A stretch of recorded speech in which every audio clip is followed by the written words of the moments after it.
Assalamualaikum warahmatullahi wabarakatuh. Nama saya Nasihatul Mamuda dari Prodi Kesehatan Masyarakat Stikes Kuningan, kelas Administrasi Kebijakan Kesehatan. Untuk memenuhi mata kuliah manajemen strategi, di sini saya akan mempresentasikan mengenai implementasi strategi. Untuk yang pertama, kita harus mengenal apa itu implementasi strategi.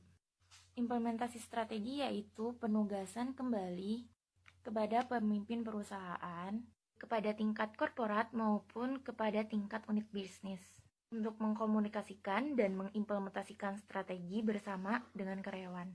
Implementasi dibagi menjadi 3 bagian, yaitu implementasi kepemimpinan, kebijaksanaan, dan implementasi organisasi. Biasanya kebijakan merujuk pada pedoman, metode prosedur, aturan, dan praktek administrasi yang spesifik yang ditetapkan untuk mendukung dan mendorong pekerjaan ke arah yang dinyatakan. Kebijakan di sini merujuk kepada pedoman, metode prosedur, aturan, praktek administrasi spesifik yang ditetapkan untuk mendukung dan mendorong pekerjaan ke arah yang lebih nyata. Nah, kebijakan di sini merupakan instrumen implementasi strategi untuk menetapkan pembatasan hambatan dan batasan jenis tindakan administrasi yang dapat dipakai untuk memberi imbalan dan sanksi, tingkah laku, serta memperjelas yang boleh dan tidak boleh dilakukan dalam mengajarkan sasaran organisasi. Karena kebijakan ini berfungsi sebagai pedoman dan mengajarkan tingkah laku. Nah, bagaimana sih cara mengimplementasikan strategi agar berhasil dengan baik? Ada tahap yang paling rumit untuk mentransformasi antara strategi dengan tindakan, yaitu yang pertama, ada sistem organisasi cenderung lebih kebal terhadap perubahan. Maksudnya adalah acuh terhadap perubahan. Yang kedua, kesulitan kebiasaan melawan arus. Maksudnya di sini tidak sesuai rencana tersebut. Yang ketiga, menyangkut jumlah variabel yang rumit. Dan yang keempat, saling ketergantungan setiap elemen yang mempengaruhi perubahan. Bisa dilihat sendiri di sini ada proses implementasi strategi dari mulai penetapan strategi sampai dengan adanya evaluasi hasil. Implementasi strategi bisa terjadi dua kemungkinan, sukses jika didukung dengan kedisiplinan, motivasi, dan kerjasama antara karyawan dan manajer. Tidak jika tidak didukung dengan antisipasi dan komitmen terhadap perubahan. Selanjutnya yaitu ada karakteristik dari formulasi strategi dengan implementasi strategi. Di sini bisa dilihat formulasi strategi pada karakteristik pertama yaitu memposisikan daya sebelum tindakan.